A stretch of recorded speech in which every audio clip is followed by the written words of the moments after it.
A continuación tendremos la ronda de trabajos libres en enfermedad renal crónica bajo la coordinación de Adriana Roballo de Colombia y Alberto Ales de Argentina.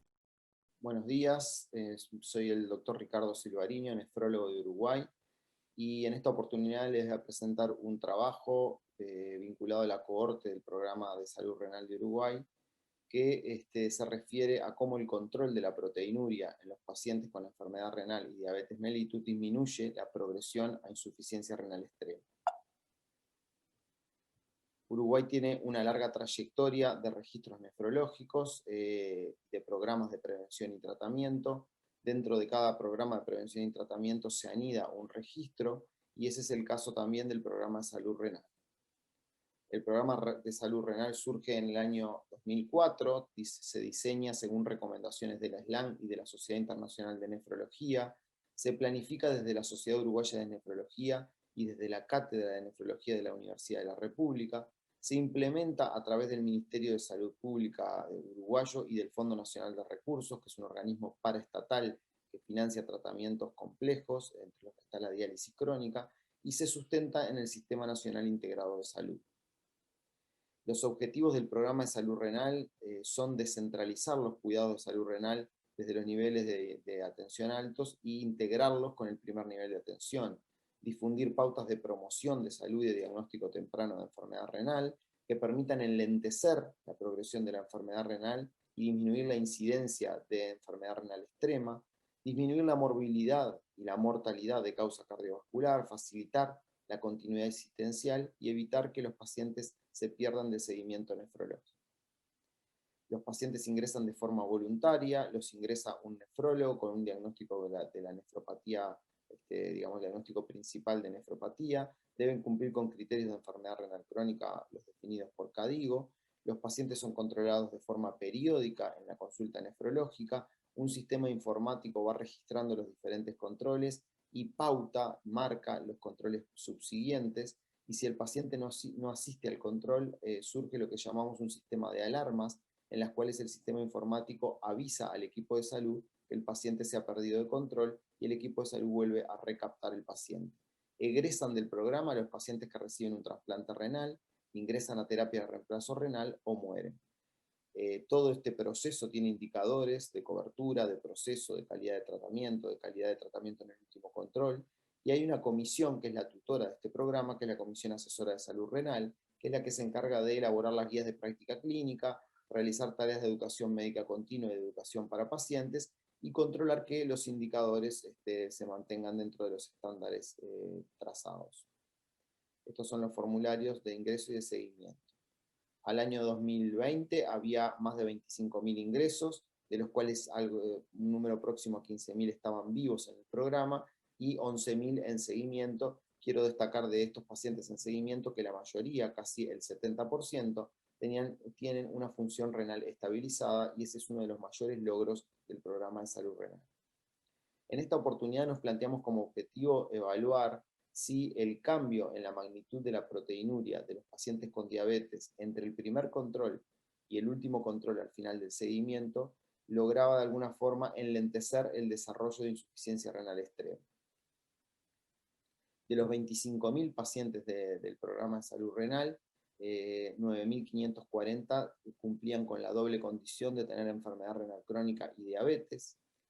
Y de estos 9.540, seleccionamos los 6.318 pacientes con los que contábamos con el valor de proteinuria al ingreso al programa de salud renal, algún valor durante el control y valor de proteinuria al final del seguimiento.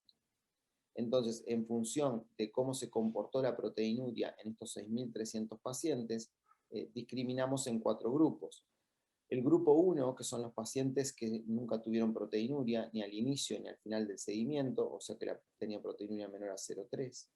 El grupo 2, que son los pacientes que persistieron proteinúricos durante todo el seguimiento, es decir, iniciaron su seguimiento en el programa de salud renal con una proteinuria mayor a 0,3 y terminaron su seguimiento al momento que hicimos el corte con una proteinuria mayor a 0,3.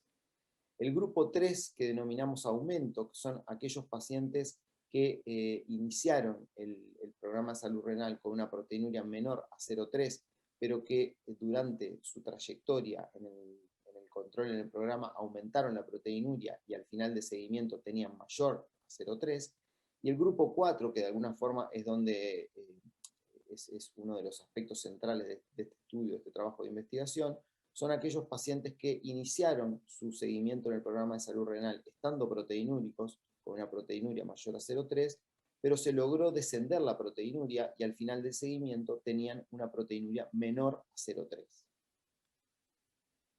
Se obtuvieron datos epidemiológicos y de las comorbilidades de los pacientes. El análisis estadístico fue por medio de Kaplan-Meier para valorar la sobrevida renal, y se utilizó el modelo proporcional de Cox con análisis multivariado también para valorar la sobrevida renal, que se ajustó a edad, sexo, etapa de enfermedad renal, presión arterial sistólica, presencia de enfermedad cardiovascular demostrada, cardiopatía isquémica, arteriopatía periférica o accidente cerebrovascular isquémico, uso de insulina y el bloqueo del eje de renina-angiotensina-aldosterona, y este dato lo quiero destacar porque los resultados logrados van más allá de si llevaban o no bloqueo del eje renina-angiotensina-aldosterona. Esta es la tabla con las características de los pacientes al ingreso al programa de salud renal de esta población. Fíjense, ahí están los 6.318 pacientes, algo más de la mitad, 52% eran de sexo masculino, y menos del 5% eran diabéticos tipo 1. La creatininemia media al ingreso era de 1,54, allí están los valores, fíjense, bueno, la glicemia en todos cumplía con los criterios diagnósticos de diabetes mellitus. Estos eran los fármacos que recibían los pacientes, de los cuales destaco que el 65% llevaban bloqueo del sistema renina-angiotensina-aldosterona. Este es el número, el porcentaje de pacientes de cada etapa, de los que estaban incluidos en esta muestra. Y fíjense, esto es importante, la mediana de seguimiento es próxima a los 6.000 días. Durante ese periodo de seguimiento murieron casi el 30% de los pacientes y desarrollaron insuficiencia renal extrema 12,8% de los pacientes. Y este gráfico lo que muestra es la supervivencia acumulada, ¿verdad? Y aquí quiero destacar, ir discriminando por grupos. El grupo 1 fueron los pacientes que siempre estuvieron sin proteinuria, es decir, al ingreso al programa de salud renal y luego de los 6.000 días de seguimiento sin proteinuria, y fíjense que es el grupo que tiene mejor sobrevida renal acumulada, es decir, es donde menos pacientes llegaron a la insuficiencia renal extrema. En el otro extremo está el grupo número 2, que son los pacientes que ingresaron al programa salud renal proteinúricos, con una proteinuria mayor a 0,3 gramo-gramo, y al final del seguimiento, de los 6.000 días de seguimiento, se mantenían proteinúricos, y fue el grupo que tuvo una peor sobrevida renal acumulada. El grupo 3, que le llamamos aumento, son los pacientes que iniciaron con una proteinuria menor a 0,3, pero que durante el seguimiento en el programa de salud renal, luego de 6.000 días de seguimiento, estaban proteinúricos, o sea, desarrollaron proteinuria durante el seguimiento. Y fíjense que este grupo es el que está aquí, con una supervivencia acumulada que está a media tabla, es decir, entre medio de los que nunca tuvieron proteinuria y de los que siempre estuvieron proteinúricos.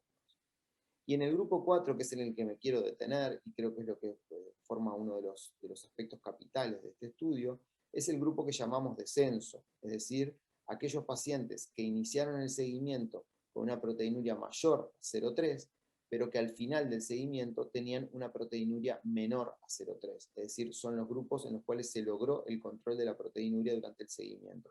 Y fíjense cómo esta curva de supervivencia se despega y mejoran notablemente, de forma significativa, la sobrevida renal acumulada, aquellos pacientes que lograron el control de la proteinuria durante el seguimiento. Por tanto, dentro de nuestras conclusiones, lo más importante es que en aquellos pacientes en que se logró el descenso de la proteinuria durante el seguimiento, la progresión a insuficiencia renal extrema fue significativamente menor, y estos hallazgos fueron independientes de edad, sexo, comorbilidad y del bloqueo del eje renina-angiotensina. Por tanto, el control de la proteinuria en los pacientes con diabetes y enfermedad renal crónica de la cohorte del programa de salud enfermedad renal crónica y se asocian con una... Muy buenos días. Anemia y carencia férrica son...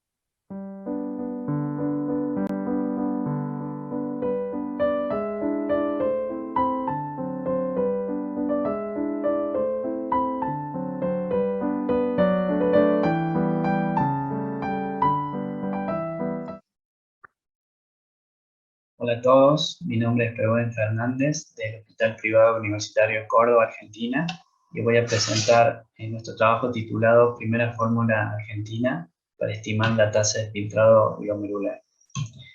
Como ustedes saben, el conocimiento de la tasa de filtrado glomerular juega un rol fundamental en la evaluación renal y en la detección y el seguimiento de la enfermedad renal crónica. La tasa de filtrado glomerular se puede medir a través de sustancias exógenas como la inulina y el iotalamato, que representan el gol estándar, y también se puede estimar a partir de distintas ecuaciones. La más frecuente, la que más se usa hoy en día en la práctica clínica es CKD-EPI, que utiliza la creatinina como principal marcador endógeno. Estas ecuaciones fueron desarrolladas en población diferente a la nuestra, por lo tanto sus predicciones son difíciles de extrapolar a nuestra población. En América Latina, según nuestro conocimiento, no existe ninguna ecuación desarrollada que presente mejores predicciones en nuestra población, por lo que resulta fundamental el desarrollar una. El objetivo de este estudio fue desarrollar la primera fórmula argentina para estimar la tasa de filtrado glomerular y comparar su rendimiento con el de las ecuaciones disponibles en la actualidad. Se incluyeron consecutivamente todos los sujetos que entre el 2007 y el 2017 se les había realizado la medición de la tasa de filtrado glomerular por iotalamato en nuestra institución. Esta muestra se llamó muestra de desarrollo. En una segunda instancia posterior, entre el 2018 y 2019, se incluyó una nueva muestra con pacientes que se les había realizado el mismo estudio en este periodo. Esta muestra se denominó muestra de validación interna. Estos son los criterios de exclusión utilizados. El análisis estadístico para el desarrollo de las nuevas ecuaciones utilizamos modelos de regresión lineal, modelos lineales generalizados. Las variables explicativas que estuvieron incluidas en todos los modelos fueron la creatinina, la edad y el sexo. Se fueron agregando variables adicionales de a una, y entre todos los candidatos se eligieron algunos modelos procurando conservar la parsimonia y evitar el sobreajuste. Dentro de estos, los dos con mejor ajuste eran el PFA4, que es la primera fórmula argentina, con 4 variables, y PFA6. Son modelos lineales generalizados con distribución gamma y enlace logarítmico. Es un modelo diferente a los que existen actualmente, y además de la raíz cuadrada de la creatinina, el sexo y la edad, se agregó la variable monorren. En el caso de la fórmula más compleja, a estas mismas variables se le agregó la albúmina y el logaritmo de la urea. Esto utilizamos para evaluar el rendimiento de los modelos, el RMSE, que en español es raíz del error cuadrático medio, se refiere a la diferencia entre las estimaciones y el valor real. Esto, mientras menor es el valor del RMSE, menores los errores y mejor es el rendimiento de la ecuación. R cuadrado ajustado es el coeficiente de determinación ajustado, mientras mayor es el valor del R cuadrado, mejor es el rendimiento. También utilizamos sesgo, que se define como la diferencia entre la tasa de filtrado estimada y la tasa de filtrado medida. Mientras más cercana sea a cero, mejor es la estimación. Los valores mayores a cero tienden a sobreestimar el verdadero filtrado y valores menores lo subestiman. El P15 y el P30 es el porcentaje de observaciones con tasa de filtrado glomerular estimado, que se encuentra dentro de más o menos 15% o 30% de la tasa de filtrado glomerular medida. Porcentaje de clasificación se refiere a los pacientes que se encuentran bien clasificados dentro de los 5 estadios de enfermedad renal crónica. En la muestra de desarrollo se utilizó un método de remuestreo que nos permitió realizar la primera validación a través de la validación cruzada de 10 iteraciones. Este método divide a la muestra en 10 al azar y me permite ajustar los modelos en una muestra de entrenamiento y luego evaluar su rendimiento en los subconjuntos de evaluación. Esto se hace 10 veces seguidas y nos permite evaluar generar nuevas ecuaciones utilizando toda la muestra y validarla utilizando también toda la muestra, pero no de manera consecutiva, sino escalonada. Dentro de los resultados, este es el diagrama de flujo de los pacientes incluidos. Dentro de los 755 del periodo, a partir de los criterios de exclusión quedaron 583, y en la muestra de validación interna, los pacientes incluidos finalmente fueron 78. Estas son las características basales de la población. Podemos ver que las características generales, antecedentes personales patológicos, medicamentos y motivos de solicitud de la tasa de filtrado glomerular, no se encontraron diferencias estadísticamente significativas entre ambas muestras.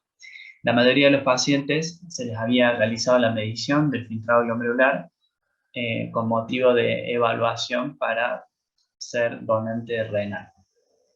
Dentro de los análisis de laboratorio, la creatinina, la urea y la albúmina, no hubo diferencias significativas, y podemos observar que la tasa de filtrado medida por iodermato existió un amplio rango en ambas muestras.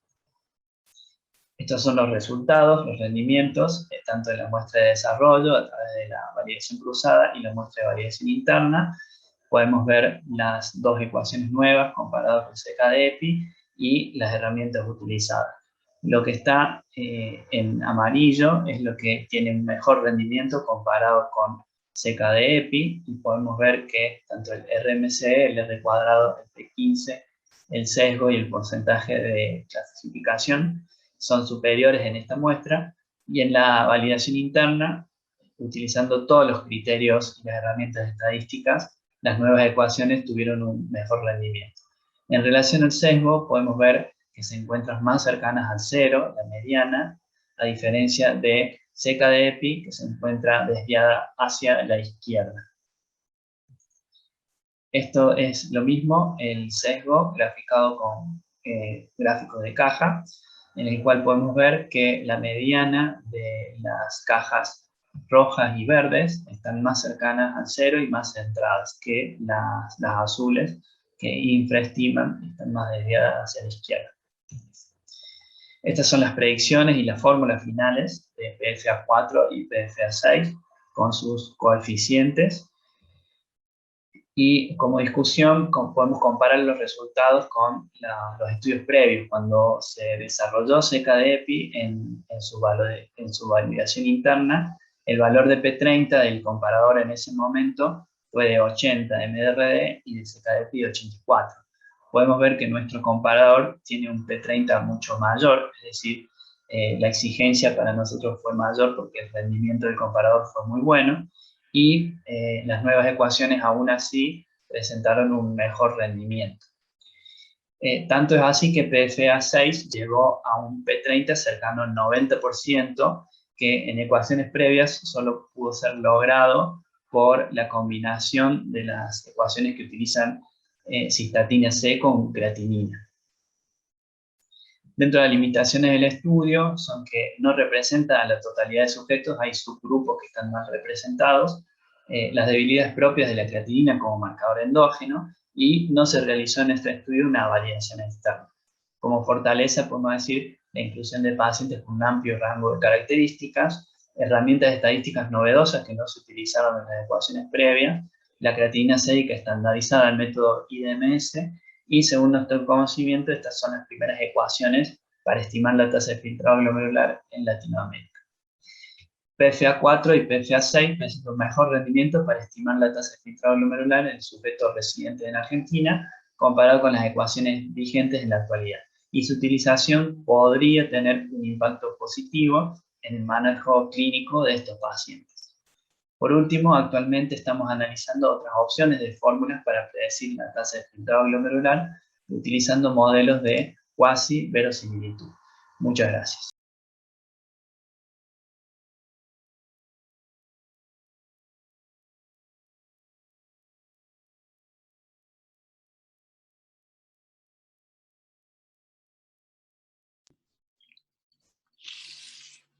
Hola, les doy la más cordial bienvenida a la presentación de nuestro trabajo de telenefrología como política pública para la atención de pacientes de atención primaria. y contar nuestra experiencia que hemos tenido en Chile. Clásicamente, los modelos de atención de la enfermedad renal crónica, el abordaje, se establece que en la atención primaria se atiendan los pacientes de la etapa 1, 2 y 3, y posteriormente, cuando se complican o avanza y progresa la enfermedad 4 o 5, son enviados al hospital para recibir hemodiálisis, peritoneodiálisis o trasplante. En nuestro hospital, que queda en el sur de Chile, hemos establecido un programa en el cual agregamos una cuarta opción, que es el tratamiento conservador no dialítico, y creamos la primera unidad en nuestro país de cuidado renal avanzado para hacerse cargo de estos pacientes en forma integral. Pero igual quedábamos en deuda con respecto a esta comunicación entre la atención primaria y el hospital, y de ahí surge entonces una propuesta para integrar estos niveles de atención a través de la telenefrología como un rol articulador, en lo que se denomina teleproceso, de que el paciente que entra en etapa 1 sepa que va a tener una continuidad del cuidado hasta las etapas más avanzadas. Y en ese sentido nos planteamos como hospital de provincia crear un programa para mejorar la atención utilizando la teleconsultoría. Desarrollamos una plataforma de consulta telenefrológica en que el médico de atención primaria genera una teleconsulta en forma asincrónica, el médico nefrólogo la recibe y a partir de eso, según su evaluación en un triage, lo manda al hospital si le parece que es prioritario o lo devuelve a la atención primaria porque faltan algunos antecedentes o bien con algunas indicaciones de monitorización y de seguimiento. Esto ha permitido que el tiempo que ocupa el nefrólogo normalmente en el hospital, que son 20 minutos, se ha reducido a 10 minutos solamente. Nuestra primera publicación que hicimos el año pasado en el Key Report, nos aceptaron la presentación del trabajo y mostramos que el rango de pacientes que fueron mantenidos en atención primaria sin necesidad de ir a la atención del especialista estuvo entre el 47,8 y 64,6%. Eso es un número bastante significativo de pacientes que no requirieron entonces atención presencial. Y lo más significativo fue el hecho de que previo a la implementación de la telenefrología en nuestro hospital, había dos hospitales importantes, uno se demoraba 321 días en promedio, otro 257 días en promedio, y como a los 6 meses que se estableció esta atención telenefrológica, permitió entonces disminuir la lista de espera presencial a 30 días y a 16 días respectivamente en ambos hospitales. Esto obviamente que es un avance significativo si lo miramos de esa perspectiva. También nos permitió en un mapa establecer en qué lugares teníamos más prevalencia de enfermedad renal crónica gracias al uso de la telenefrología. Pero esto nos iniciamos en el 2012, lo mantuvimos hasta el 2018, cuando el Ministerio de Salud como política pública establece crear ahora ya un programa nacional de telemedicina, en la cual incorpora todo lo que se había avanzado en telenefrología y lo incorpora como parte de un programa nacional mucho más avanzado, además de otras subespecialidades. Además de telenefrología, la teledermatología, la telediabetología y telegeriatría, ya se han ido agregando otras durante este año también y hasta el periodo de pandemia. ¿Qué es lo que ganamos en este salto, por algún lado? Si bien es cierto, partió en nuestro hospital, pero también esto permitió mejorar los tiempos de llenado de los formularios, que eran un poco lentos, optimizar la información, mejorar la tecnología, estandarizar las formas. Y eso fue el gran aporte que significó la sumatoria del Hospital Digital. Establecimos también esta metodología que es el Tableau, que es una plataforma que nos permite ver el número de pacientes que nosotros tenemos, nos permite ver la reportería en línea, o sea, nosotros teniendo acceso en cualquier computador podemos ver cuántos pacientes están entrando en estos minutos, están siendo vistos, monitoreo constante de los indicadores, incorporación de tableros, etc. Y ustedes ven cómo desde que partió, o sea, el 2019 en la práctica, se han hecho 76.800 consultas, que es un nivel bastante significativo, antes que no había. El Tableau nos permite también ver las distintas informaciones de parámetros de laboratorio, parámetros demográficos, de patologías, de comorbilidades, todo simultáneamente, y eso tremendamente es un aporte indudable. Ahora, lo que ha mostrado el Hospital Digital de que partió con este programa de telenefrología específicamente, ustedes ven cómo inicialmente hubo poco, pero después subimos hasta julio, y nosotros en noviembre del 2019 tuvimos el estallido social, que obviamente significó una disminución de la atención primaria, y eso afectó a la telenefrología, después vuelve a repuntar hasta que empieza la pandemia COVID, y eso también ha ido repuntando poco a poco. Ese es el número de pacientes que tenemos. Sin embargo, se mantiene la misma tendencia de que nuestros pacientes que son vistos en forma presencial no suben del 37%. La mayoría de los pacientes se pueden mantener en atención primaria con las indicaciones que da el especialista. Y destaco que por etapas, este sistema ha permitido pesquisar pacientes en la etapa 3B, 4 y 5, que es la etapa de más alto riesgo cardiovascular, y especialmente tenemos casi un 21% de pacientes que estamos pesquisando la etapa 4-5, que es el mayor riesgo todavía para decidir y eventualmente ingresar en una terapia de sustitución renal. La mayoría de los pacientes que se ven son personas de tercera edad, predomina el sexo femenino, como en muchos otros estudios, pero nos acompañan las comorbilidades clásicas en forma muy significativa, con diabetes mellitus, con dislipidemia, con hipertensión arterial. Un 90% de nuestros pacientes tienen hipertensión arterial, lo cual hace entonces que tengamos que ver esto como un problema mucho más amplio, más allá de la enfermedad renal crónica. Pero llama la atención con respecto al peso, el número de pacientes, el porcentaje de pacientes que tenemos con sobrepeso y obesidad. Eso constituye el 68% de nuestra población que estamos controlando en la telenefrología.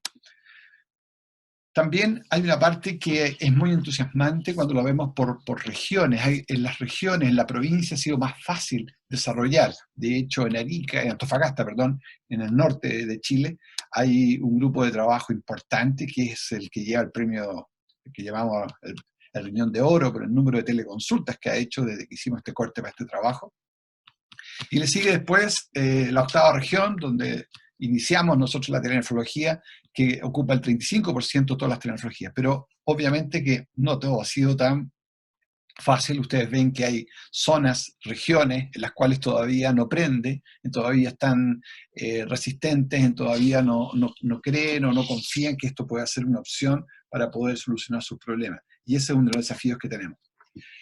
Tenemos también el problema de que muchos pacientes no tienen ecografía ni acceso, el 82% de nuestros pacientes no lo tienen, y eso es una de las etapas que queremos desarrollar. Sin embargo, debo destacar que ha sido sorprendente que cerca del 71% de los pacientes enviados, a juicio de los nefrólogos, ha sido pertinente el envío de ellos.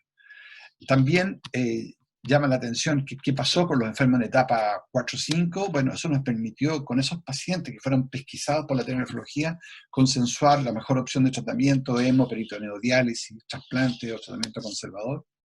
Y de eso nos llamó la atención que el 25.3% eligió el tratamiento conservador no dialítico. La peritoneodiálisis subió de un 5% a un 16,3%, lo cual es significativo. El ingreso con fístula subió de un 28% a un 55%, y el porcentaje de pacientes de este grupo que fue pesquisado, que ingresó de urgencia, fue muy bajo si lo comparamos con las cifras de los años anteriores. Desde el punto de vista económico, desde que nosotros tuvimos este desarrollo de la telenefrología y la pesquisa precoz de los pacientes de etapa 4-5, permitió postergar el ingreso a diálisis, y eso le ha significado al ahorro de $4 millones en un solo hospital de Chile, y por eso que ahora estamos desarrollando esto para ver si es una política pública, igual que partió la telenefrología, y nos transformemos en una política pública nacional. Quiero terminar con esta propuesta que estamos haciendo como SLAM para que la telenefrología sea para toda Latinoamérica, y a través del Comité de Salud Renal podamos desarrollar una plataforma informática con estándares de alta compatibilidad, y que podamos, en alianza estratégica con la OPS, con la ISN, crear un grupo de trabajo que ayude a aquellos lugares en Latinoamérica donde es difícil el acceso a nefrólogos, pero los médicos y los equipos de salud necesitan apoyo, creando la agrupación de médicos nefrólogos sin fronteras. En resumen, la telenefrología facilita el acceso a una atención nefrológica oportuna y de calidad, homologa la atención de pacientes para todo el país, de alguna manera logramos con ello equidad en el tratamiento, favorece la atención en zonas con compleja geografía y alta ruralidad, disminuye la lista de espera, la atención de nefrólogo, y el hecho de que existe un triage permite dar prioridad entonces en la atención presencial de esos pacientes, permite planificar acciones preventivas territoriales y coordinadas entre los distintos niveles de la red, otorga tiempo para educar y consensuar con el paciente, la familia, cuál es la mejor opción, si la diálisis, el trasplante o el tratamiento conservador. Ahorra tiempo y reduce los gastos de traslado, obviamente. Fortalece la educación continua y la integración entre la atención primaria y la nefrología, es un rol articulador muy importante, y optimiza el escaso recurso de especialistas que tenemos en Latinoamérica, la mayoría de los países de Latinoamérica. En lo que estamos, bueno, es integrar ahora no solamente la nefrología, como ya señalaba, la diabetes, la oftalmología, son una de las demandas que tenemos, los pacientes diabéticos, atención de televideoconsulta con la plataforma digital, educación continua a los equipos, telemonitoreo de pacientes en prediálisis, en trasplante, tratamiento conservador, el poder hacer ecografías renales a distancia, en nuestro hospital de Higuera ya lo tenemos, pero queremos que sea también política pública, y elaborar estrategias de cobertura que nos permitan acompañar a nuestros pacientes, sobre todo lo que nos hemos aprendido en este periodo de COVID. Así que muchas gracias por su asistencia y por estar con nosotros. Muchas gracias.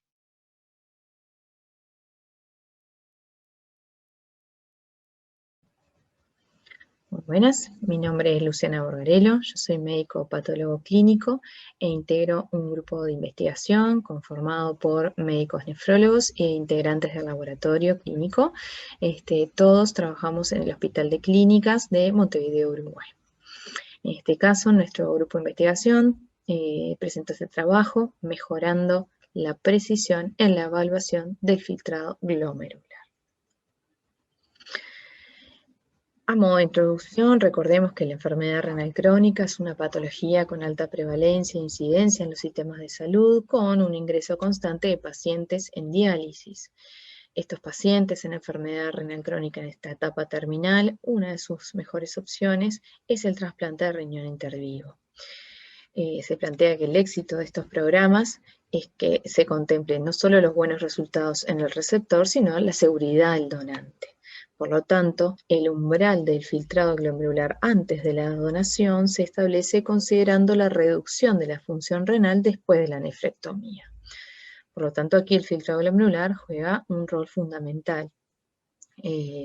¿Cómo podemos medir ese filtrado glomerular? Y bueno, tenemos pruebas tanto para estimar, que pueden ser las ecuaciones ampliamente difundidas, un ejemplo es ECADEPI, o podemos medir el filtrado glomerular a través del clearance de creatinina.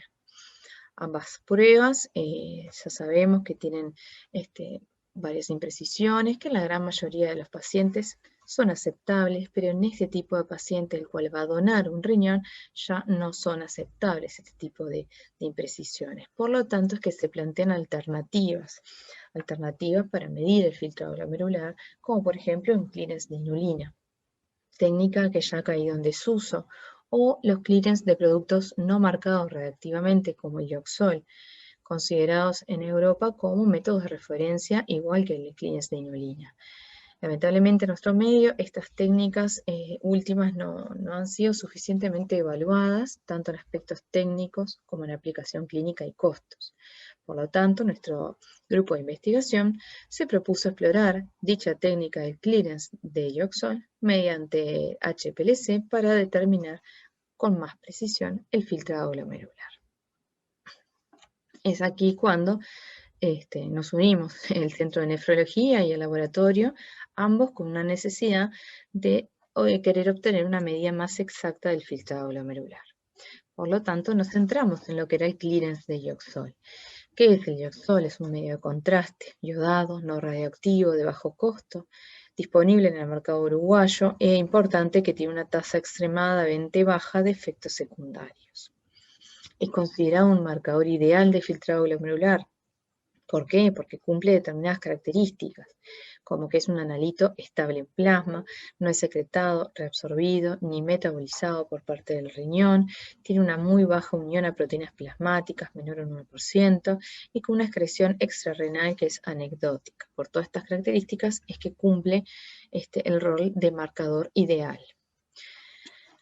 Reclutamos voluntarios de ambos sexos, mayores de 18 años y con un filtrado glomerular estimado mediante ECADEPI mayor a 10 mililitros minuto. Se excluyeron aquellos voluntarios con antecedentes a alergias de contraste intravenoso El estudio contó con el aval del Comité de Ética de la institución y se siguieron las recomendaciones para la administración de los medios de contraste de la ordenanza ministerial del Ministerio de Salud Pública del Uruguay.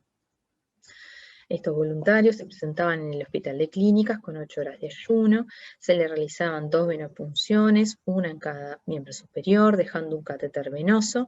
Uno iba a ser destinado a la administración del Dioxol y el otro iba a ser destinado para la toma de muestras de sangre seriadas. Se inyectaron 5 mililitros de Dioxol, que es una dosis baja, si uno tiene en cuenta que cuando se utiliza el mismo Dioxol en los estudios de imágenes, las dosis de Dioxol son mucho mayores. Entonces se inyectaron 5 mililitros de Dioxol y luego de 2 horas de dicha inyección se extrajeron sangre en varios tiempos en forma seriada, que dependía un poco cómo iba a ser estas extracciones del filtrado glomerular previamente estimado. A partir de estas muestras de sangre se centrifugaron, se obtuvo plasma, el cual se almacenó en alícuotas a menos 20 grados hasta su procesamiento. Se determinó y se cuantificó el Dioxol en un HPLC en marca Thermodionex, y se realizaron curvas de calibración y controles de calidad previo a la determinación, que todos fueron óptimas. Aquí es una foto simplemente del HPLC para que vean el equipo en el cual trabajamos. Aquí tenemos un cromatograma en el cual este pico de aquí es el pico de Dioxol, que es el que nos interesa a nosotros dosificar. Y aquí abajo vemos un gráfico en el cual se graficó las distintas concentraciones en el correr del tiempo y vemos cómo estas van disminuyendo correspondiente a un aclaramiento del Dioxol en plasma. A partir de esas diferentes concentraciones se estimó un clearance de Dioxol con un consiguiente filtrado glomerular. En total se reclutaron 10 individuos. Al final se procesaron 9 por un error en la conservación de una de las muestras. Se estimó el filtrado glomerular mediante la ecuación Seca-Depi y se contrastó para cada individuo con el filtrado glomerular medido con el clearance de Dioxol. Si nosotros tomamos en cuenta que el clearance de Dioxol es nuestro filtrado glomerular de referencia, surgieron un rango de diferencias entre ambos filtrados, que iba entre menos 25 y más casi 35 mililitros minuto, y con una diferencia relativa al valor de Dioxol entre menos 33 y más 44%. Vimos que esa mayor diferencia relativa correspondió al valor más bajo del filtrado glomerular, donde estimamos que la fórmula de Seca-Depi subestima el filtrado glomerular hasta en un 44%. Aquí en esta tabla podemos ver a los 9 individuos procesados con sus edades correspondientes. Aquí en esta columna vemos el filtrado glomerular estimado por Seca-Depi. En la siguiente columna vemos el filtrado glomerular calculado por el clearance de Dioxol. Y en la última columna vemos las diferencias encontradas entre ambos filtrados glomerulares. Aquí tenemos el paciente que describimos que tenía un filtrado glomerular el más bajo que tuvimos de los voluntarios, el cual tuvo la diferencia mayor, subestimando realmente la Seca-Depi con respecto al clearance de Dioxol. Por lo tanto, encontramos diferencias clínicamente relevantes a la hora de la estimación del filtrado glomerular con ambas técnicas. Esto es lo que queremos resaltar entonces que hay una necesidad en la evaluación del filtrado glomerular mediante el clearance de Dioxol, sobre todo en este tipo de pacientes, en el donante vivo, una forma de completar la valoración previo al trasplante. ¿Sí? Actualmente nuestro equipo de investigación está intentando hacer una validación externa de la técnica con laboratorio europeo, español, líder en dicha técnica, así que este grupo sigue trabajando para obtener los mejores resultados. Bueno, muchísimas gracias por su atención. Hasta luego.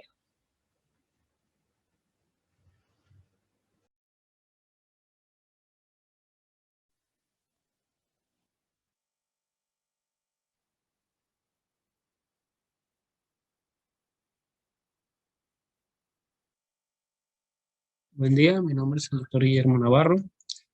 Vamos a presentar el trabajo de manejo interdisciplinario de la Clínica de Salud Renal del Hospital Civil de Guadalajara, México. Como un poco de introducción, para el contexto de de la atención interdepresionaria, pues en México es un problema de salud pública, la enfermedad renal crónica, altos costos y una inequidad en el servicio de salud. De manera, pues ya sabemos que a nivel mundial esto representa una prevalencia entre el 3 y 14% de la población.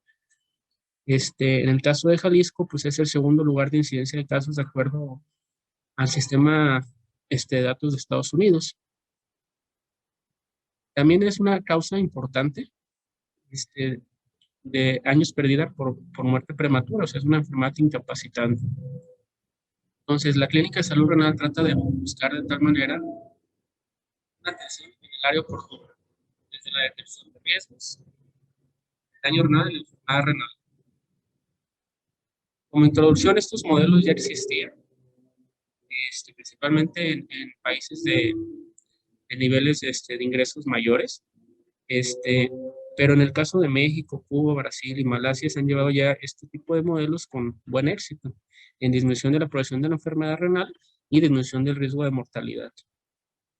En el caso de la Clínica de Salud Renal, es una clínica de salud renal creada de acuerdo a un modelo de la Clínica de Alberta, Canadá, con el objetivo de disminuir la progresión de la enfermedad renal crónica y el riesgo cardiovascular, mejorando la calidad de vida de los pacientes, la adherencia y hacer un tratamiento oportuno para una transición a una terapia sustitutiva renal en el caso de que el paciente lo requiera.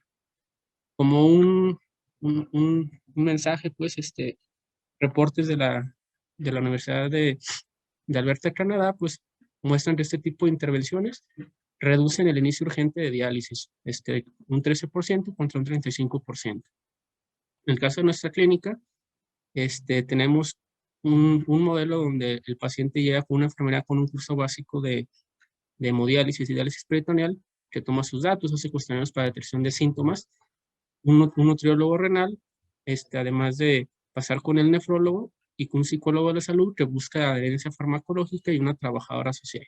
Entonces, de manera que en la primera vez el paciente, su evaluación inicial es de 2 horas, dividido de manera que lo pueden observar, para tener como un enfoque integral del paciente. El diseño del estudio y los objetivos son de esta manera. Es un estudio retrospectivo. Juntamos una base de datos de nuestros pacientes mediante el expediente clínico y los exámenes. Juntamos pacientes desde el periodo de enero 2008 a enero 2020. Logramos un registro de 1,088 pacientes en promedio de enfermedad renal crónica grado 3-5 sin terapia de sustitución renal, con un promedio de seguimiento de 1.7 años.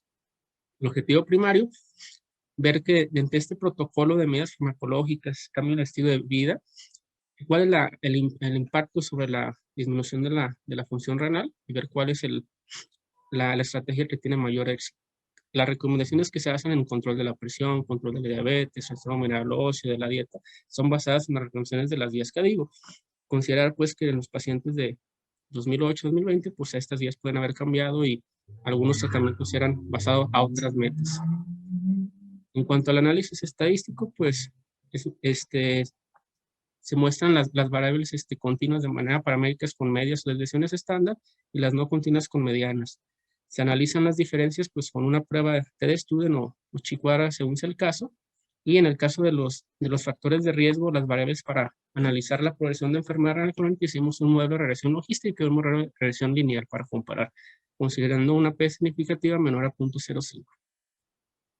En el caso de las características basales de nuestros pacientes, pues tenemos que la edad media de nuestros pacientes era 61 años, el 51% eran hombres. En cuanto a las causas de la enfermedad renal crónica, principalmente era más del 50% era secundaria diabetes, seguida de hipertensión, entre otras causas, el seguimiento de 1.7 años, como comentamos, y comorbilidades de los pacientes que tenían era principalmente diabetes, hipertensión, posteriormente dislipidemia. Clasificados por estadios o grados de enfermedad renal crónica, tenemos que principalmente eran pacientes con un grado 3B o un grado 4. En cuanto al índice de masa corporal de los pacientes, cerca del 40% se encontraban en sobrepeso, en IMC entre 25 y 30, o en algunos pacientes 30% en un peso normal. Tenemos las medias de las presiones sistólica y diastólica, además de niveles de hemoglobina en promedio 11.7, niveles de albúmina 3.8, un ácido úrico de 6.4 y el 67% de los pacientes presentaban proteinuria al ingreso. En cuanto a los medicamentos utilizados, pues el 48% utilizaba YECA y el 34.7% utilizaba ya un ARA-2. En cuanto a las características de seguimiento, los pacientes consideramos la última cita y comparamos con la primera a la última cita. Entonces, en cuanto a lo de índice de masa corporal, más o menos se comportó de manera igual. En cuanto a las metas de presión, por el tiempo se utilizaban las metas anteriores, no las metas actuales de 120-80, donde los pacientes diabéticos se buscaba una meta menor a 130-80 y los pacientes no diabéticos menor a 140-90. En el caso de los pacientes diabéticos, solo el 35.5% de los pacientes alcanzaban la meta. En el caso de los no diabéticos, se alcanzaba la meta más del 50%. En cuanto a los pacientes que utilizaban eritropoyetina, si tenían una hemoglobina mayor a 10, era más del 50%. Los niveles de glucosa en los pacientes digamos, en rangos entre 70 y 180 era casi el 80% y solo 7% presentaban rasgos de glucosa mayor a 180 en ayuno. En cuanto a otros parámetros, también tenemos en el caso del calcio, principalmente el 65% de los pacientes presentaba un calcio dentro de rango normal y 83% fósforo en rango normal. En el caso de la proteinuria de los pacientes, resolución de proteinuria o al menos por tira reactiva en un EVO, que fue como se midió, 47.8, pues los pacientes ya no tenían proteinuria. Y se midió mortalidad en los pacientes, donde teníamos al menos el registro de la muerte. Se murieron 100 pacientes, que era 9.2%, y de los pacientes que iniciaron terapia de sustitución renal de manera oportuna en el caso de trasplante renal anticipado, solo se logró entre el 7.4% de los pacientes. En esta tabla es la tabla en cuanto a la función renal. Clasificamos a los pacientes el basal, a los pacientes con seguimiento mínimo de 3 meses a 1 año, los pacientes de 1 año a 5 años y pacientes que tenían seguimiento por la clínica mayor a 5 años. En cuanto a la media de la tasa de filtrado estimada de los pacientes era muy similar, entre el 29% y 21% los más bajos. Ponemos los pacientes de acuerdo al grado de enfermedad renal crónica y lo más importante, valoramos primero a los pacientes que tenían cambio en la función renal. Si había disminuido la función renal, si no tenían cambios, o en su caso, si habían mejorado la función renal. Entonces, los pacientes, tanto en el seguimiento de menor a 1 año, 1 año y 5 años, y mayor a 5 años, más del 40% de los pacientes no presentó progresión de la enfermedad renal crónica. Luego, los pacientes que presentaron esa mejoría o esa disminución de la tasa de filtrado, lo buscamos en los pacientes que mejoraban o empeoraban un grado, o los pacientes que no tenían cambios. Entonces, se presenta el mismo patrón, que más del 40% de los pacientes no presentaron cambios en cuanto a la tasa de filtrado, los pacientes que tenían seguimiento en la clínica de salud renal. Y en los modelos hicimos un modelo de regresión logística para analizar múltiples variables para ver cuál era la más significativa como causa de la disminución de la progresión renal. En cuanto a la edad, no fue significativo, ni en cuanto al IMC, ni el hecho de ser diabéticos de los pacientes que alcanzaban las metas de presión arterial que comentamos, en el caso de diabéticos menor a 130-80 y los pacientes no diabéticos hipertensos menor a 140-90, sí fue significativo. El 43.8 de los pacientes no presentaron disminución de la tasa de filtrado, definida como disminución de 1 grado, o sea, que pasaran de un G3 a un G4, con una P significativa de 0.022. En el caso de los medicamentos, uso de YECA o ARA-2, uso de allopurinol, metas de ácido úrico, uso de estatinas, o la relación calcio-fósforo no fue significativa. Este mismo modelo se hizo por un modelo de regresión lineal para ver si realmente la variable tiempo no cambiaba esto, y vemos que de igual manera las otras variables no fue significativa, solo el control de la presión. Igual, de manera, el 43.8% de los pacientes no tuvo disminución de 1 grado en cuanto a la función renal, y de igual manera una P significativa y con un coeficiente mayor en el caso del modelo de regresión lineal. Entonces, viendo aquí el hazard riesgo aquí en en la Y en la X los días de los pacientes, el hecho de que los pacientes estuvieran en metas de presión arterial disminuye el riesgo de que progresaran y bajaran un grado en cuanto a la clasificación de la enfermedad renal crónica. Como conclusiones, se ha demostrado pues, que las clínicas interdisciplinarias o multidisciplinarias reducen la mortalidad y la morbilidad en los pacientes con enfermedad renal crónica prediálisis, debido pues, a un manejo intensivo de la diabetes, de la presión, trastorno medial óseo, en un mejor control dietético. En este caso, nosotros metemos psicología de la salud para mejorar la adherencia, y además se ha demostrado que disminuyen costos en cuanto al inicio urgente de los pacientes y mejora la calidad de vida de los pacientes. En nuestro estudio, pues cerca del 43.8% pacientes no progresaron, y se toma en cuenta que el hecho de tener unas metas de presión arterial resulta como un factor protector para la progresión de enfermedad crónica. Limitantes, pues que ahorita realmente la meta a 120-80 deberíamos de analizar esta misma base con esa meta para ver si de igual manera sigue siendo protector de acuerdo a los nuevos estudios y las nuevas recomendaciones. ¿Se escucha bien? Hola. Yo no lo escucho a Ricardo.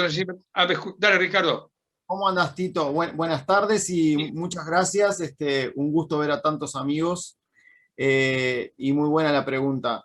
Nosotros lo que tratamos de ver, ustedes como saben, la cohorte del programa de salud renal lleva más de 15 años y ya hemos, de alguna forma, con ese mismo grupo de pacientes de la cohorte, se ha evaluado y se ha demostrado cómo, por ejemplo, el bloqueo del sistema renina-angiotensina tiene impacto en la sobrevida o el tiempo libre de diálisis. Concretamente, en este estudio lo que hicimos fue, al hacer el ajuste multivariado, lo ajustamos a las diferentes etapas de enfermedad renal crónica y al bloqueo a los pacientes que recibían o no bloqueo del sistema renina-angiotensina-aldosterona. Entonces, justamente para demostrar que esto era independiente del bloqueo. Y en lo personal, digamos, yo creo que posiblemente lo que haya influido es el conjunto de factores, porque nosotros cuando evaluamos toda la cohorte y comparamos desde el momento que los pacientes ingresan al seguimiento en el programa de salud renal hasta el final, un conjunto de factores de riesgo se van corrigiendo. Uno es la hipertensión arterial, que yo creo que claramente ustedes saben que eso influye en la proteinuria y también es un factor de progresión reconocido. Evidentemente esos mismos pacientes también desde que ingresan al programa, la mayoría después se les agrega el bloqueo del sistema renina-angiotensina-aldosterona, y yo creo que el control global de los factores de riesgo cardiovascular determina eso.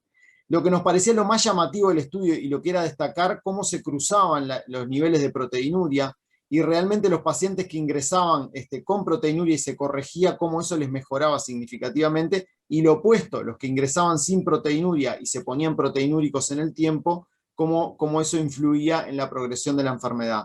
Entonces, tratando de ser concreto con lo que me preguntaste, Tito, no creo que sea dependiente del estadio de la enfermedad renal crónica. Como vimos en el ajuste, lo ajustamos al bloqueo del sistema renina-angiotensina, por tanto yo pienso que es el control global de los factores de riesgo de esos pacientes lo que determina una disminución de la proteinuria asociada a una disminución global un aumento global de la sobrevida renal. Bien, una última pregunta, Ricardo, para darle preguntas para todos. Me llamó la atención de que a pesar que es estadísticamente significativo, la diferencia fue muy poca en días entre los que habían disminuido la proteinuria y en aquellos que aumentó la proteinuria. Es estadísticamente significativo, pero era 4.539 versus 4.381. Habría que, no sé, haber esperado que el grupo que disminuyó la proteinuria y aquel que aumentó la proteinuria, las diferencias hubieran sido mayores. ¿Qué te parece? Sí, posiblemente es una muy buena observación. Capaz que sería para alguien que sepa, que se maneje mejor desde el punto de vista estadístico, capaz que sería bueno hacer un propensity match score con esos grupos, como inmortalizarlos en el tiempo, a ver qué pasaría si esa diferencia, digamos, de la sobrevida renal cambiaría. Pero es cierta esa observación que tú haces. A nosotros nos dio significativo y era una consecuencia clínica que era plausible, o sea que el control de un factor de riesgo, por tanto nos pareció que era una significación que no era solo la estadística, sino que tenía una repercusión clínica. Pero es una muy buena observación. Yo creo que valdría la pena en esos grupos intentar aplicar alguna herramienta estadística como te digo, que capaz que alguna de esas que de alguna forma los inmortaliza en el tiempo para ver si la diferencia se mantiene en la proyección en el tiempo. Excelente. Hay dos posiciones, la que hizo Pehuen y la que hizo Luciana, que unen un poco, que son, tocan el mismo tema, y por lo tanto las preguntas van dirigidas a los dos. Concretamente serían las siguientes. Sabemos todos que el índice filtrado glomerular medido es complejo de realizarlo en la práctica clínica por los costos, etcétera, pero que existen indicaciones muy precisas. Hay grupos, nosotros estamos trabajando en el grupo para, de consenso Sociedad Argentina de Enfermología Bioquímico, para establecer incluso las indicaciones de filtrado glomerular medido. Por eso es la introducción. Las preguntas que le hago a los dos que se podría hacer serían las siguientes. ¿Existen diferencias entre el ioxol y el iodotalamato en cuanto a la sencillez, en cuanto a la realización del mismo? Porque hay algunas nuevas técnicas, una de las dos, no me acuerdo en este momento cuál es, que es mucho más sencilla. Esa es la primera pregunta, si hay diferencia en cuanto a la sencillez. Y la otra pregunta es si hay limitaciones de su uso en Argentina y Uruguay, que son los lugares que le hicieron, en cuanto a disponibilidad, costo, etc. Esas son las primeras dos preguntas para ambos grupos, Nahuel y Luciana, a ver qué les parece. Pehuen, perdón. Yo estoy por Luciana, buenas a todos. Luciana no se pudo conectar. Sí, yo creo que sí, que hay diferencias importantes en la práctica. El ioxol es un producto que está ampliamente disponible porque es el mismo medio de contraste que usamos para las tomografías de contraste. O sea que está disponible, estoy seguro, en todos los hospitales sin dificultad. El iodotalamato requiere, para su determinación, las técnicas de medicina nuclear para la detección del metabolito radioactivo, y en algún momento en el grupo de UGAT habían puesto a punto una técnica con iodotalamato frío, que nosotros no pudimos seguir esos pasos, pero que quizás el iodotalamato frío podría ser también de cierta sencillez. Nosotros, la mayoría de los laboratorios hoy en día existe disponible el HPLC para su determinación, por esta técnica para determinar ioxol, o sea que el ioxol está disponible y los HPLC están disponibles en muchos de los laboratorios de los propios hospitales, o sea que es una técnica que ya fue puesta a punto por el grupo de Porrini. Nosotros lo que hicimos fue, de alguna manera, ponerla a punto y validarla con las determinaciones de ellos. Adicionalmente tiene otra ventaja el ioxol, que es que se ha puesto a punto la determinación a partir de la extracción de las muestras de sangre en papel, lo cual simplifica mucho el tema de la extracción de una gota de sangre que se puede mandar incluso por correo para su determinación en un laboratorio centralizado.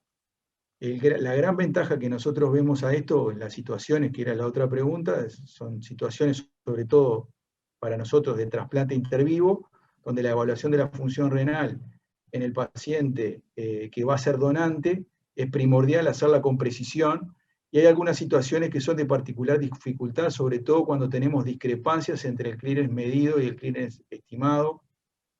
En los pacientes obesos, que son uno de los grupos que ofrecen dificultades, donde hay discrepancias, o en edades extremas. Bien, muchas gracias. Pehuen, ¿qué opinas?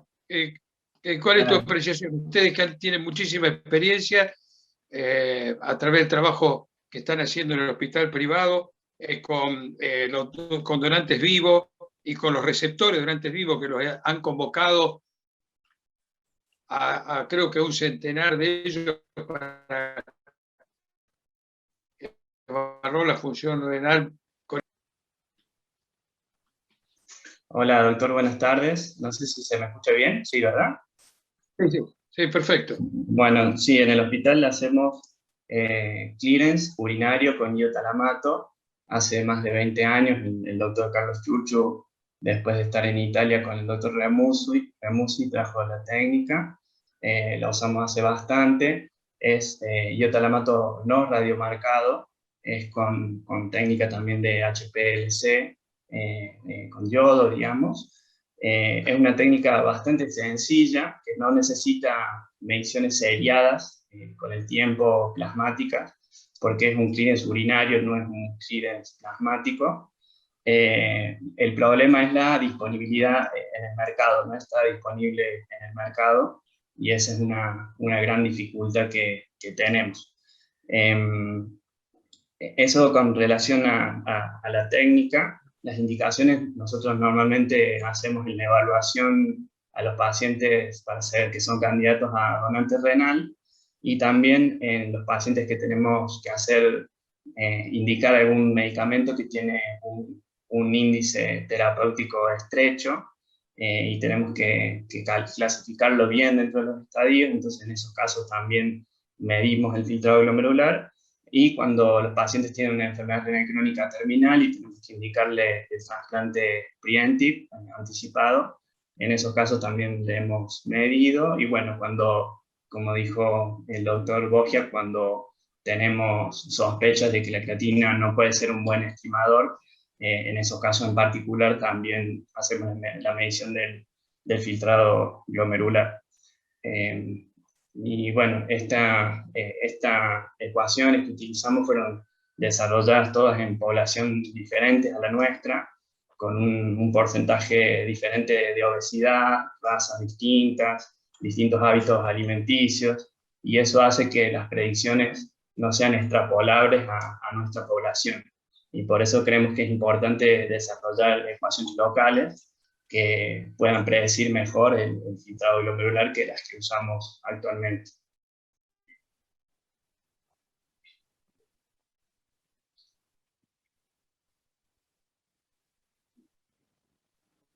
Muy bien. Parece, de todo modo, la indicación de utilizar un índice de filtrado glomerular medido en donantes vivos de riñón parece que es prácticamente imperativo. Indudablemente que nosotros hemos trabajado mucho con Porrini, incluso Porrini fue residente mío, y bueno, es el trabajo de él que hizo la revisión en el Nature, y te agarrás de la cabeza porque la diferencia que hay entre 15 y 30 o más por ciento en relación a los resultados por el medido con los estimados por las mejores fórmulas es como para dudar de cualquier resultado que uno recibe en la práctica diaria. Pero él es un defensor fanático más a nivel internacional. Pero bueno, ustedes han demostrado ambos que se puede hacer incluso en nuestros países y con indicaciones muy precisas, por lo menos hasta que eso se generalice. Bueno, muchas gracias a los dos.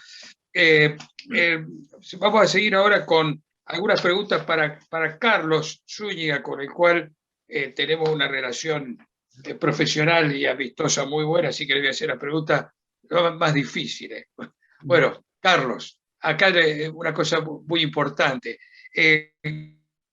¿Cómo funcionó la contrarreferencia al médico de atención primaria?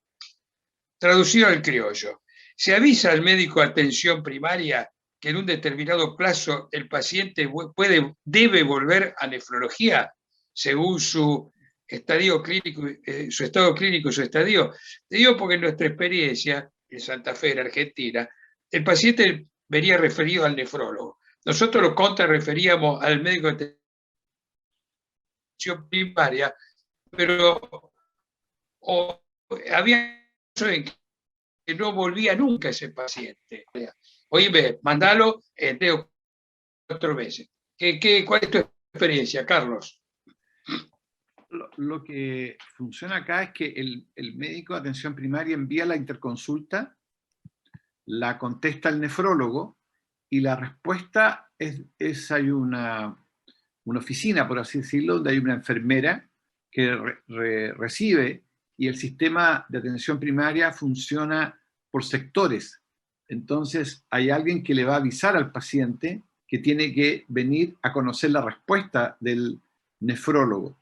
Y de hecho, la interconsulta queda en lista de espera hasta que el paciente es notificado que fue informado de lo que dijo el nefrólogo.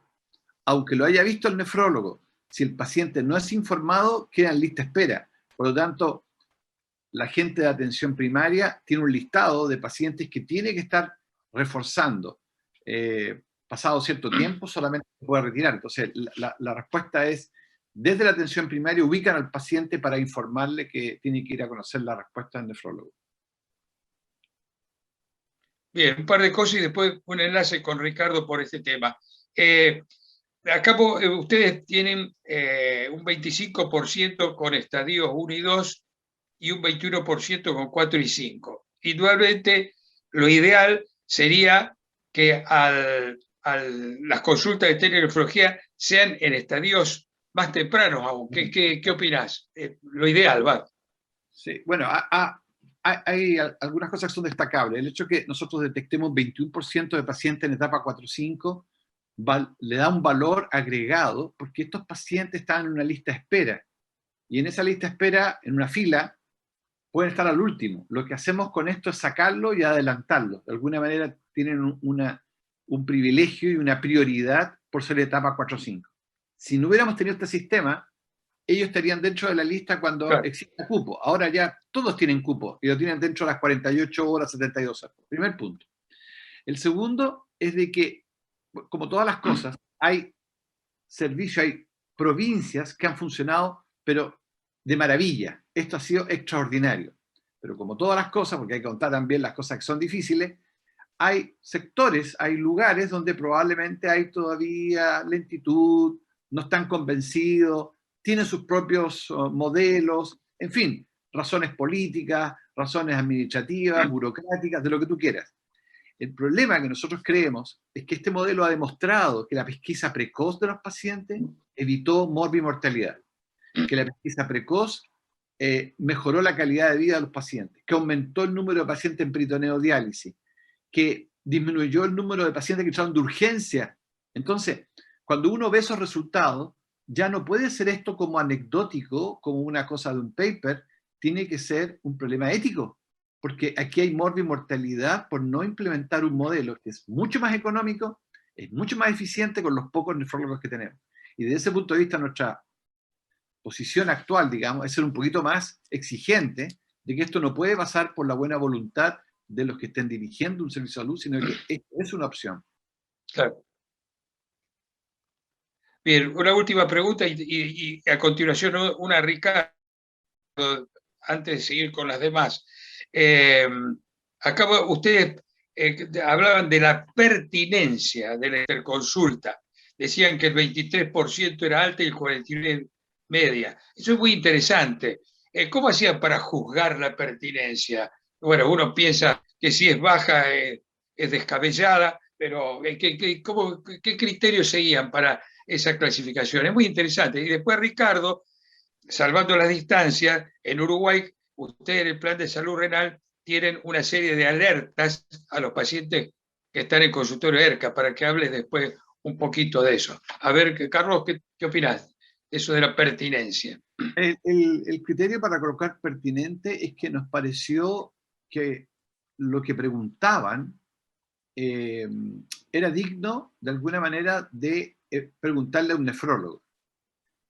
Tuvimos preguntas como si los riñones, voy a exagerar, pero ¿los riñones son 2 o son 3 los riñones? Desde esa pregunta hasta otros que te preguntaban si podemos usar enalapril o losartán juntos. Y va subiendo la complejidad. Entonces, de acuerdo a la complejidad de la pregunta y cuánto nos demorábamos en responder, sin habernos puesto de acuerdo, es lo más genial, la gran mayoría consideró pertinente, y eso habla muy bien de que la atención primaria ha tenido un reforzamiento de lo que es la enfermedad renal crónica, del tratamiento y todo. Y las preguntas muchas veces está calculado 10 minutos.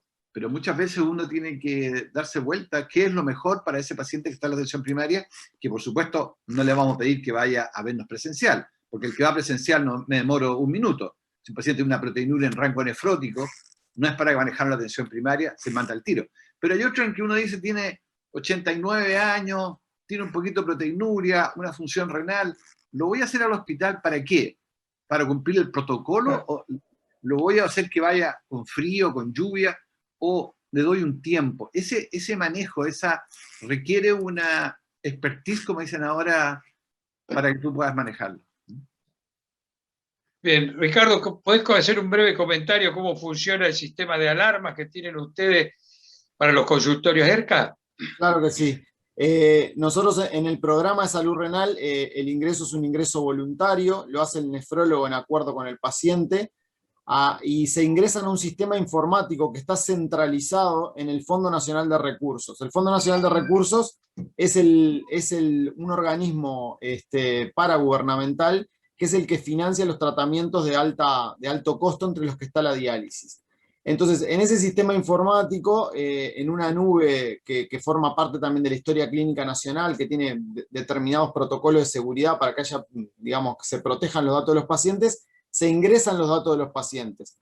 Una vez que el paciente es ingresado al programa de salud renal, de alguna forma se ponen datos clínicos y datos de la analítica. Ahí se clasifica el estadio, se pone qué nefropatía tiene, si tiene las vacunas al día, si tiene problemas urológicos, una serie de datos importantes iniciales de los pacientes. Y se pone cada cuánto el nefrólogo quiere verlo, o sea, para cuándo sería el próximo control, por ejemplo, en 4 meses. Al siguiente control se vuelven a cargar otros datos que no son los iniciales, son datos de seguimiento. Son, por ejemplo, qué hemoglobina tienen, la creatinina, la proteinuria. Por eso tenemos tantos datos de seguimiento de los pacientes. Entonces, ese sistema lo que hace es, si el paciente no volvió en la fecha que el nefrólogo estipuló el control, envía un mail a cada lugar, o sea, al lugar de origen del paciente, avisando que hay un paciente que no acudió a los controles necesarios. A eso nosotros le llamamos alarmas. Con esas alarmas, la enfermera que forma parte del programa hace la gestión de alarmas, que se llama, que es que trata de ubicar al paciente, tratamos de ver qué le pasó, si no se hizo los estudios. Bueno, en eso consiste la alarma y el seguimiento con la alarma. Y otra vez, cuando el paciente vuelve, le volvemos a marcar un tiempo para un nuevo control y lo ingresamos al sistema al tiempo del nuevo control. Entonces, lo que nos permiten las alarmas es que los pacientes que se pierden de seguimiento, avisarle al equipo de salud que se perdió de seguimiento y hacer una búsqueda activa del paciente, digamos, favoreciendo la nueva consulta o la realización de analítica nueva. En eso consiste el sistema de alarmas. No es que suene nada, sino que nos envían un mail al lugar de origen avisando la pérdida de seguimiento. Excelente, muchas gracias. Guillermo, una pregunta sobre el manejo interdisciplinario de la clínica de salud renal, en la cual ustedes aportan resultados muy interesantes. Una cosa que me llamó la atención que ponen que no comprometió la calidad de vida de los pacientes, que no es poco, que el 46% no progresó a la enfermedad renal crónica y que se controló eficazmente la presión arterial con resultados protectores para la progresión. Y es una pregunta muy sencilla. ¿Cómo está conformado el equipo multidisciplinario? El paciente que ingresa a la clínica, la primera valoración es por una enfermera que tiene un adiestramiento en enfermedad renal crónica. O sea, les explica desde en qué consiste diálisis, hemodiálisis, y detección de síntomas tempranos de los pacientes y cuestiones de adherencia farmacológica. Lo ve el nefrólogo, ya sea el nefrólogo adscrito o el residente de nefrología.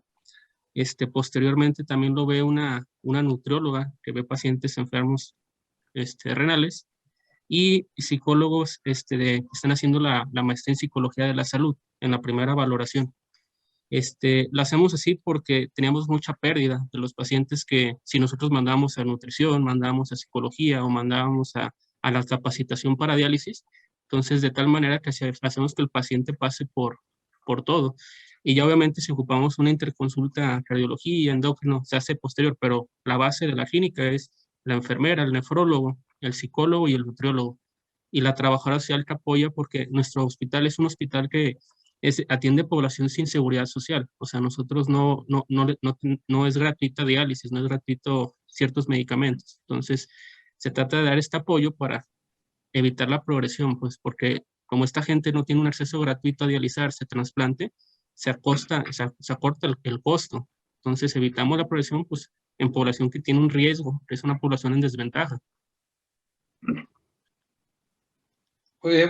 Adriana tiene un par de preguntas para hacerles, sí, por favor. Muchas gracias. Me han gustado mucho los trabajos y de alguna forma vemos que hay 3 programas y hay 2 temas de fórmulas.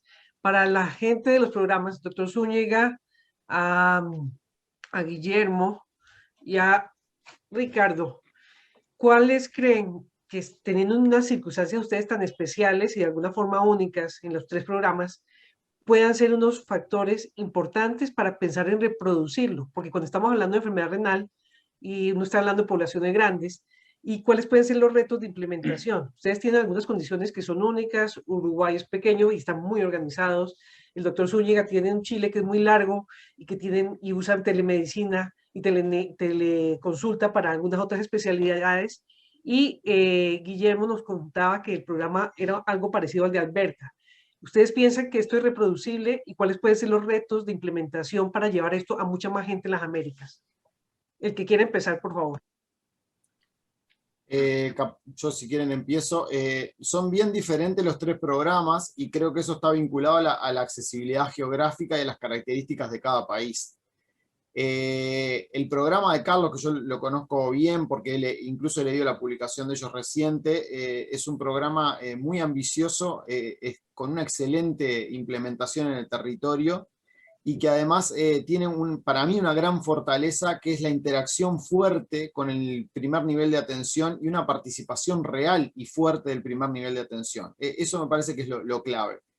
El programa de Guillermo lo conozco menos, pero obviamente he leído el de la Universidad de Alberta. Yo creo que si tuviera que resumirlo rápido para no extenderme, lo más necesario es hacer programas a la medida de la realidad de cada lugar. Yo creo que lo que no se pueden es pensar lineamientos generales que se quieran después aplicar al territorio. Por eso me parece que la importancia de estas semillas de programa de salud renal es generar la fortaleza para que cada lugar pueda hacer un programa a su medida. Pero ¿por qué a su medida? Para que sea realista y no que sea un programa basado en esperanzas de cosas, sino que sea realista. Yo creo que el principal mensaje es: hay que tomar fuerza para que los programas sean a medida de la realidad de cada uno con los recursos que cada uno cuenta. Gracias, Ricardo. Doctor Zúñiga o Guillermo, ¿algún comentario? Yo voy a ponerme como intermedio, a pesar que por ser Zúñiga yo soy el último. Por ser Zúñiga, la Z siempre está... Tenemos 5 minutos, ¿eh? No, menos. Don Tito, al tiro, cortito. Yo considero que la telenefrología es un medio, es un articulador de un programa, no es un programa. Y ahí viene la confusión, que hay mucha gente que dice, tengo la telenefrología, porque les cuento, yo uso un computador, hoy día hago en mi computador, yo uso un celular y uso WhatsApp. O sea, no es algo tecnológicamente complejo. Gran parte de la población usa WhatsApp. Por lo tanto, no me complicaría con él, pero recordar que es un medio, es un articulador. Lo que hemos demostrado, sí, que con este articulador podemos optimizar el escaso recurso de nefrólogos que tenemos en Latinoamérica, podemos acceder a pacientes que geográficamente sería imposible de otra manera. O sea, volveré a enfatizar, es un medio, es un articulador. Lo más importante es que debajo existan programas, y ahí creo que la experiencia de México y la de Uruguay es valiosísima, digamos. Ellos fueron los que a mí me enseñaron el ABC de lo que yo trabajo en programas, pero esto es un medio que facilitó. Ahora, el día que tengamos en Latinoamérica esta plataforma que yo señalaba, que la gestión de ahora de Alejandro Ferreiro y la nueva directiva, ojalá podamos sacar, esa plataforma esté a disposición de toda Latinoamérica. Obviamente que a aquellos lugares les va a venir muy bien. Esa es la esperanza que tenemos. Gracias, doctor Zúñiga. Guillermo, ¿algún comentario? Como comentan, creo que la fortaleza es adecuarse a la situación de cada país y su programa. O sea, en este caso no se muestran datos, pero en el caso de psicología de la salud se mejora la encuesta de calidad de vida en los pacientes que acuden a la clínica, que los ve más seguido, tanto el nefrólogo como el psicólogo, y se mejora adherencia. Yo creo que parte de la adherencia es importante tanto para disminuir proteinuria, disminuir el control de diabetes, disminuir el control de presión. Pero sí, y telemedicina yo creo que, por ejemplo, aquí en México puede ser muy aplicable, es muy grande en México. Gracias. No, sí, de alguna forma vemos que no es reproducible, pero hay unos elementos comunes que son muy interesantes. O sea, todos tienen fortalezas y para la audiencia que tenemos en este momento pueden ser diferentes puntos para tomar. Una pregunta de pronto para José, creo, o para Pehuen. Biopsias, no, mentiras, era para Ricardo. Biopsias en la población que tenía proteinuria alta, ¿encontraron alguna cosa adicional frecuente o no? No, hemos hecho algún corte interesante, por ejemplo, algún estudio que hizo la doctora Gadola en qué pasó con los biopsiados del programa de salud renal que eran diabéticos, y ahí demostramos que gran parte de los diabéticos biopsiados tenían otras nefropatías, un hecho que se viene repitiendo en la bibliografía nefrológica, pero no comparamos biopsias con las proteinurias de esta población. La otra pregunta sí era para ustedes, José y Pehuen. ¿Es un minuto, extrapolable? Adriana, que nos avise que queda un minuto. Sí. Sí, extrapolable las muestras que tomaron a la población de los dos países, en Argentina y en Uruguay. De alguna forma sirve para considerar una... La nuestra no, es una muestra de validación de la técnica, son muy poquitos pacientes y vendrá la etapa de validación. La validación fue con el laboratorio de Porrini que hicimos, para saber qué es lo que estamos midiendo, es una validación de alguna manera interna, si quiere. Sí, en nuestro trabajo usamos más o menos 600 pacientes en la muestra de desarrollo y 90 en la evaluación interna. No, por supuesto que no representa al total de la